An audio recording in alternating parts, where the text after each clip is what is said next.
May it please the court, my name is Kenny Brand, and today we're talking about depositions, both renal and political, as well as their implications.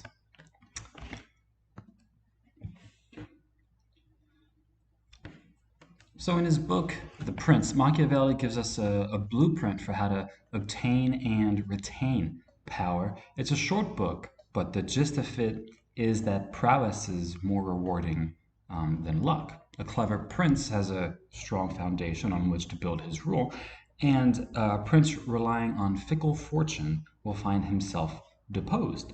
We'll be exploring the various political forms depositions come in, as well as looking into specific reigns or renes, kidney, which will lead us straight to to the kidneys. Fortune only finds a few reasons to predispose people to renal depositions, but as in the Machiavelli example, if you are clever and keep your wits about you, there are things that you can do to decrease your chances of getting some of these diseases that we will be talking about. So we're going to start off light and ease off into the heavy stuff.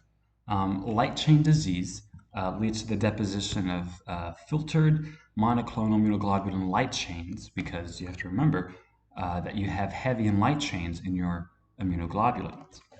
And you have the formation of aggregates with a secreted TAM horsefall protein in the distal tubule.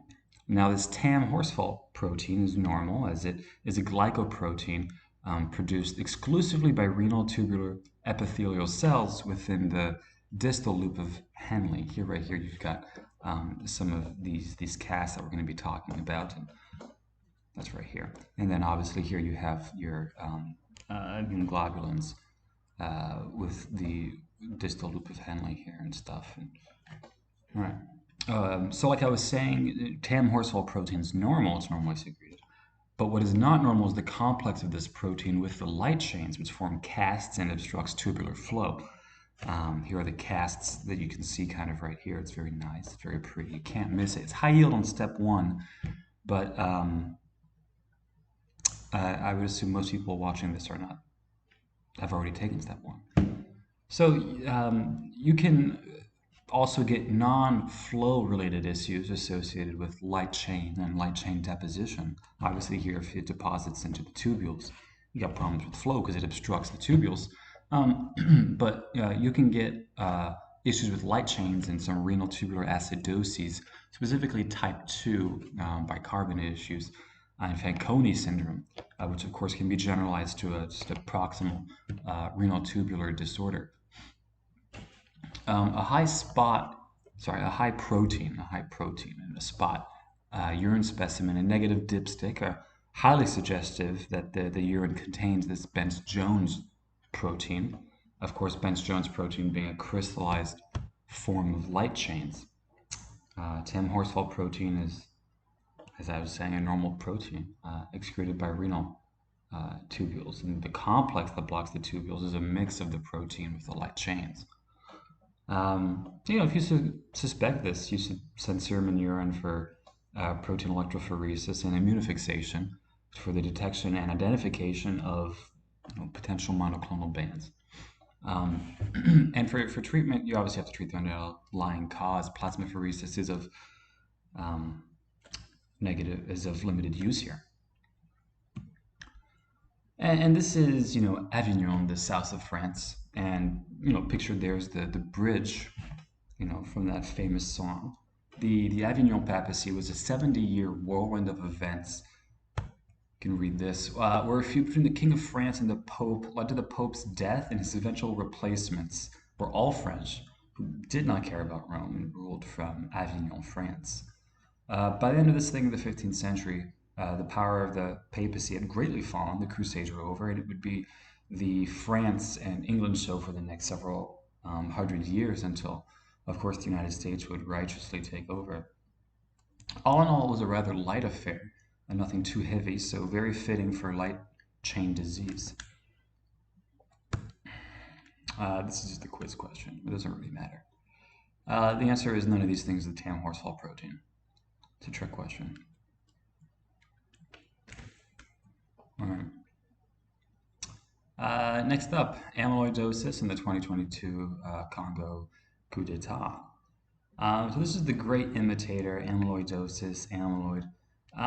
In the amyloidoses, the aggregates are typically extracellular, and the misfolded protein subunits have a antiparallel beta-pleated sheet structure that leads with additional fibrils, which has unique staining properties. Interestingly enough, the term amyloid was coined by the famous pathologist Virchow from the Triad, who thought that these deposits looked like starch, which apparently is from which the word amyloid is derived. The nomenclature for amyloid is AX, AL amyloid, obviously for light change and stuff, where A means amyloidosis and X is the particular protein present in whatever fibril associated with it. So AL, refers to amyloid of immunoglobulin light chains. Obviously, it's heavily associated with a monoclonal plasma or B cell disorder. Historically, blood vessels of the gingival or rectal mucosa were looked at, but there are more easily accessible tissues, abdominal fat pads. For board exams, it's always the answer that I've seen. So obviously, AL amyloidosis is caused by a clonal process, expansion of plasma cells in the bone marrow that secrete this monoclonal immunoglobulin light chain, which then deposits as amyloid fibrils in tissues. Now, the sequence of events that lead to the light chain misfolding and transitioning to amyloid is still kind of up in the air from my understanding. So like other plasma cell disorders, usually occurs after 40. Amyloidosis is pretty, AL amyloidosis, pretty rapidly fatal if untreated, but treatment is still no peach. The treatment for just generalized AL amyloidosis is kind of similar to myeloma therapy. Recently, you've had cardiac amyloidosis drugs come out, but this isn't really about that. And of course, the beta-pleated sheets have a apple green birefringence by polarized light microscopy when stained with Congo red dye. And here's our good friend Virchow.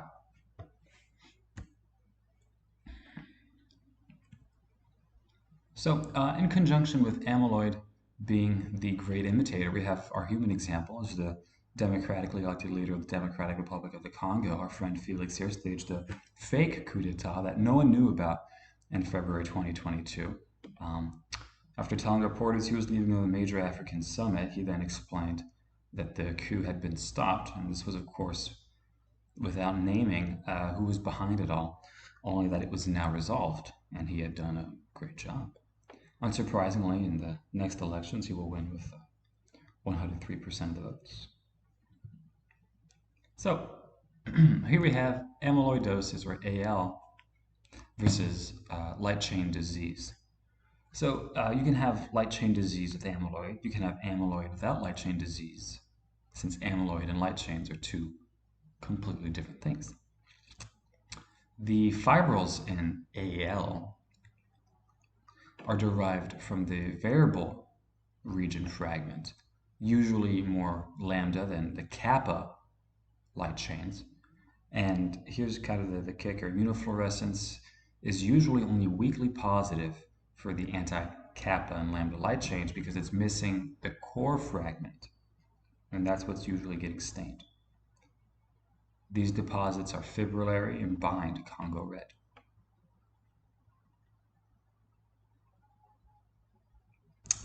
All right.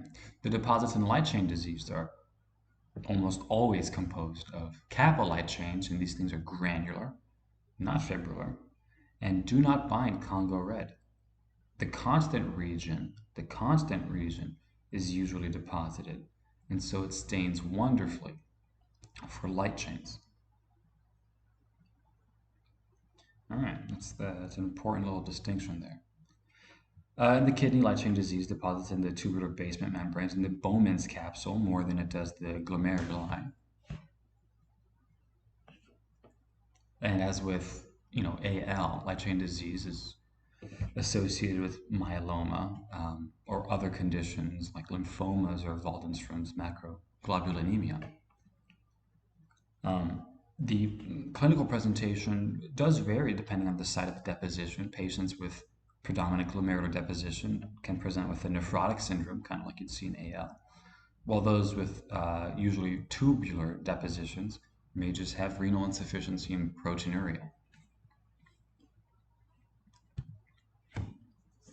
So, uric acid and Henry VIII. Uric acid and Henry VIII.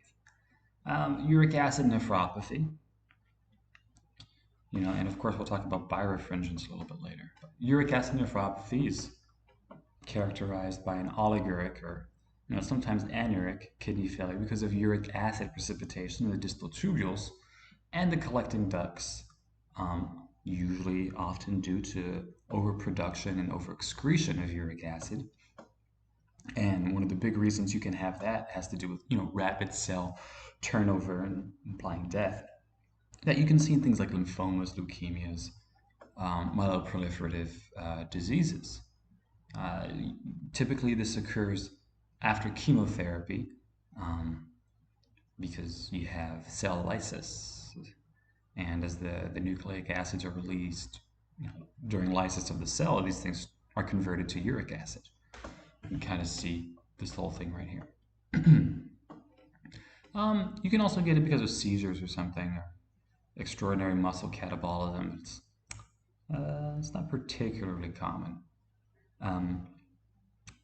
Uric acid nephropathy is caused by deposition of uric acid crystals in the interstitium and tubules, which leads to partial or complete obstruction of the collecting ducts or the ureter.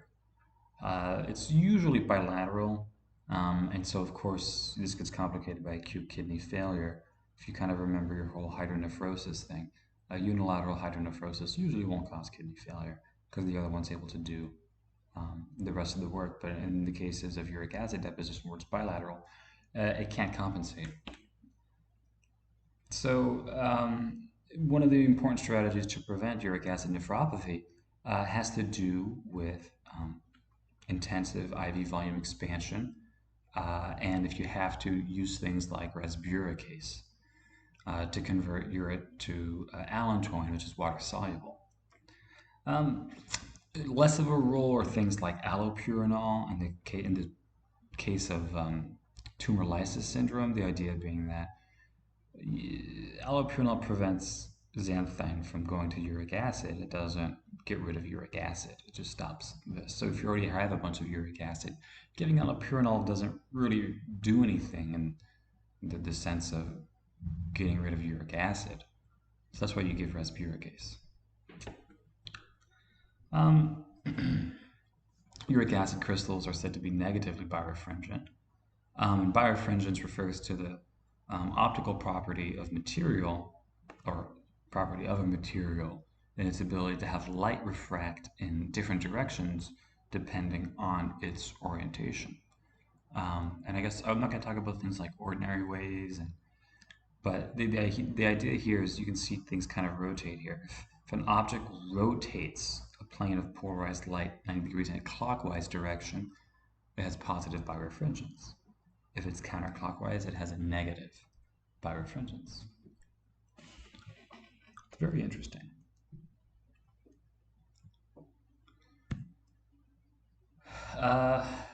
Second verse, same as the first.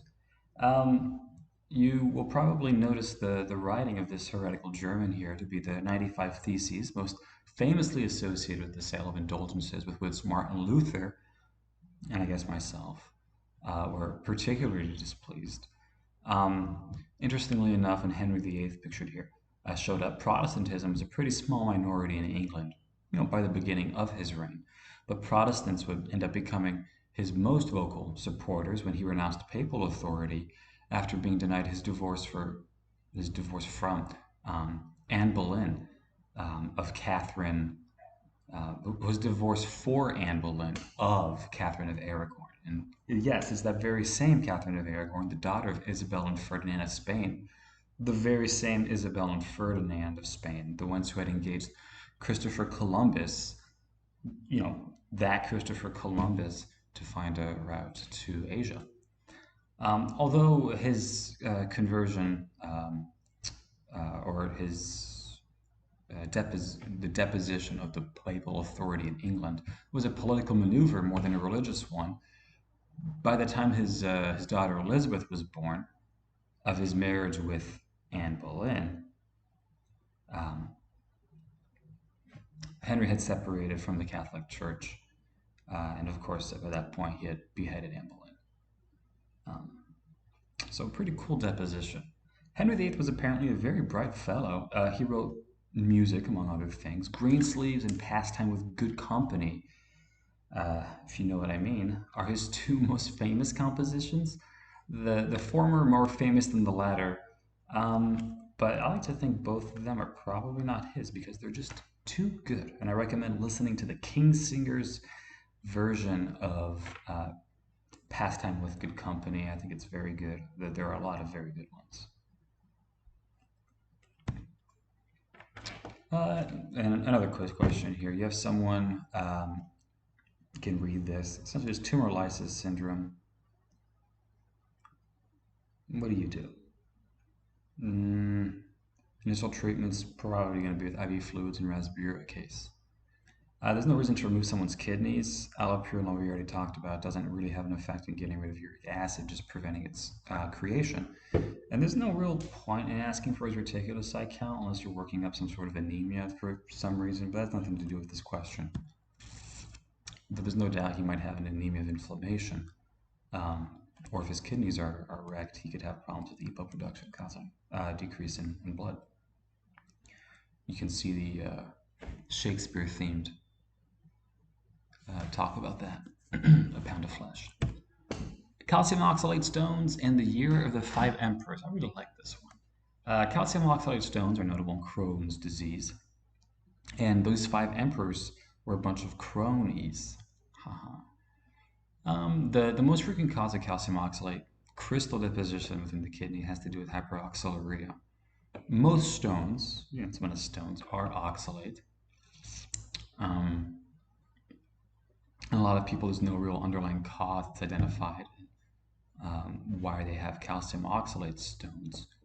But dietary modifications can lead to small reductions in the urinary oxalate, which can reduce the risk of these stones in the future. There seems to be an inverse association between calcium intake and stone formation. That's a little bit counterintuitive, but it's essentially proven the calcium is able itself to limit intestinal oxalate absorption, which is good, because then you won't end up having it secrete in the kidneys if it's bound to calcium. This is one of those board questions where the answer is, you don't limit the calcium intake and calcium oxalate stone formations. What you want to make sure is that the patient is properly hydrated. So here's one of the cool things. Citrate does reduce calcium in the urine and forms soluble complexes with calcium, and this, of course, being an important inhibitor of crystallization. You will tend to find hypocitraturia in people with renal tubular acidosis, with chronic acidosis as well. Animal protein tends to be metabolized to uric acid and oxalate. So that's why you have people with a lot of calcium oxalate stones. You will say, hey, watch out on the amount of meat in whatever form that you're eating it. Just decrease that amount. People who have short bowel syndrome, which is kind of a cool thing, and a functioning colon will develop hyperoxaluria in addition to people with Crohn's disease. And they will, of course, have kidney stones. In this condition, you have increased colonic absorption of oxalate because of a decreased luminal calcium activity, because it's not being uh, bound with it. Um, the calcium in this case is being bound to unabsorbed fatty acids. So when you have a short gut, when you have Crohn's disease, you have a bunch of fatty acids everywhere. Instead of the calcium binding the oxalate, calcium binds the fatty acids, and then the oxalate ends up depositing in the kidneys, um, which is obviously problematic.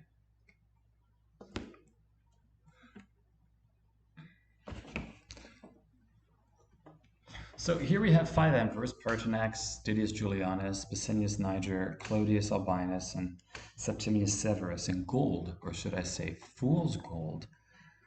Because for the exception of Septimius Severus, the Severan dynasty, these guys lasted maybe a couple months each. Pertinax, was the son of a freed slave who had ascended to political prominence after the murder of Commodus from Gladiator was made, and this guy was made emperor. But he refused to grant lavish bonuses to the Praetorian Guard, whose job it was to keep him safe, and so they literally murdered him. Afterwards, the Praetorian Guards, they realized that that was a bad idea. Instability is bad, especially with a massive empire. And Roman instability itself is notoriously bloody. Just look at the civil wars. So they decided to auction off the title of emperor to the highest bidder, who was Didius Julianus. And at this point, the Roman legions were furious. The legions in Syria declared Pescennius Niger as emperor. Those by the southern Danube declared Septimius Severus as the rightful emperor. And those in Britain supported Clodius Albinus. And they all decided to march on Rome. Severus got there first, executed Julianus. And what followed was a bloody war. Here's another quiz question. Which one of these do you not do? You don't decrease dietary calcium.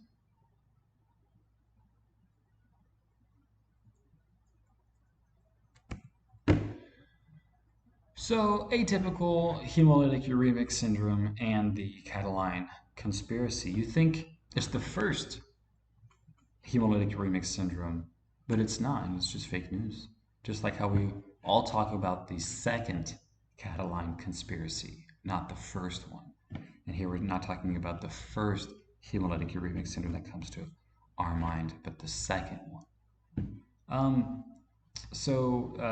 HUS is a thrombotic microangiopathy. That's a process of microvascular thrombosis. It can affect really any organ. Microangiopathic hemolytic anemias, these things occur when erythrocytes are destroyed, when they go through damaged vessels, and this leads to the schistocytes because of red blood cell fragmentation. You will, of course, see low haptoglobin, high bilirubin, raised LDH, and anemia. Platelet consumption in these cases will lead to thrombocytopenia. So you'll have the anemia, thrombocytopenia, schistocytes that you'll see on a CPC peripheral smear. The site of the thrombus formation usually determines the clinical presentation, with renal involvement usually seen in HUS. So when you're looking up the different kinds of thrombotic microangiopathies, you have to be able to differentiate some of the big ones: DIC, TTP, HUS. HUS, you usually see renal problems. TTP, you usually see nervous system issues. But a lot of them, you're going to have to look under a slide. And for TTP, kind of to rule out if you have a high enough index of suspicion, do something called a plasmic score. If you have a high enough score on it, then you immediately start things like plasmapheresis. You don't dick around waiting for the ADAM TS13 assay. So the most common cause of HUS, right, not atypical HUS, but the normal HUS, has to do with Shiga toxin producing Shigella or E. coli 0157H7, something like that. And This usually presents with renal dysfunction weeks after some sort of colon-related illness, and you have supportive um, management. However, what you have in atypical hemolytic uremic syndrome, it has to do with problems with convertases in the alternative pathway. This is really a complement-mediated atypical hemolytic uremic syndrome, where you have constant activation and then eventually depletion of things like C3.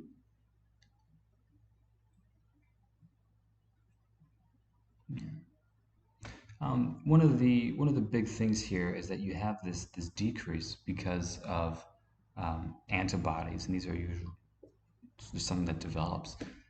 Antibodies interfering with factor H, and of course, factor H because is an inhibitory protein in these alternative pathway systems. It'll usually stop, right here. And if you don't have it, you have consumption essentially of, factor C3, which is why when you look at the amount that you've got, you'll typically see that it's low.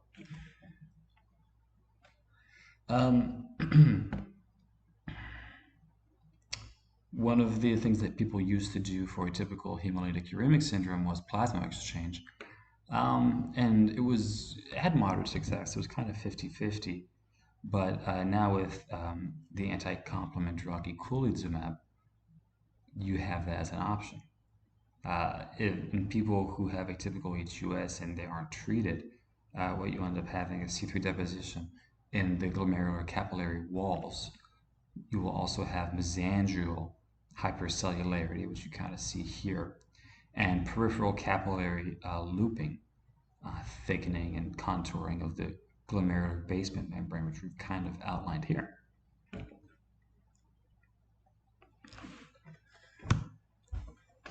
I really like this painting here. Cataline, not sure what his name is, his real name, but it's probably something like Publius Maximus Antonius Capitus Licinius Tiberius Cataline or something.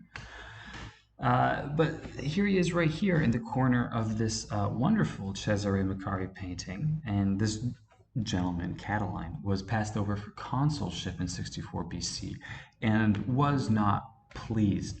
Previously, like I had said, this is the second Cataline conspiracy, just like how it's the second HUS. He had previously been accused of trying to overthrow the government and instill himself as a dictator. But most sources believe that that first one was made up. That attempt was made up and just pushed by his enemies. This is the second one in this case, which is, for all intents and purposes, the real deal and not fake news. So Cataline had rallied some buddies with the plan of overthrowing the consulship of Cicero. Here, of course, is Cicero with his... If you ever read his orations, I think it starts off with the accusation against Cataline. But yeah, he planned, Cataline, of overthrowing the consulship of Cicero and whoever was with Cicero at the time, because you had two consuls. Planned to get some legions, murder a bunch of senators, and take control of the government. He, of course, was not successful, was denounced by Cicero, sent into exile, but ended up trying to rally an army, died in battle, and this was, as we can clearly state, this was an attempted deposition, but a deposition nonetheless. Bleomycin and etoposide. Unless he's getting the Lance Armstrong treatment, I don't think so. And sure, it's eculizumab. There you go, folks. Brief overview of renal depositions and some fun historical depositions as well.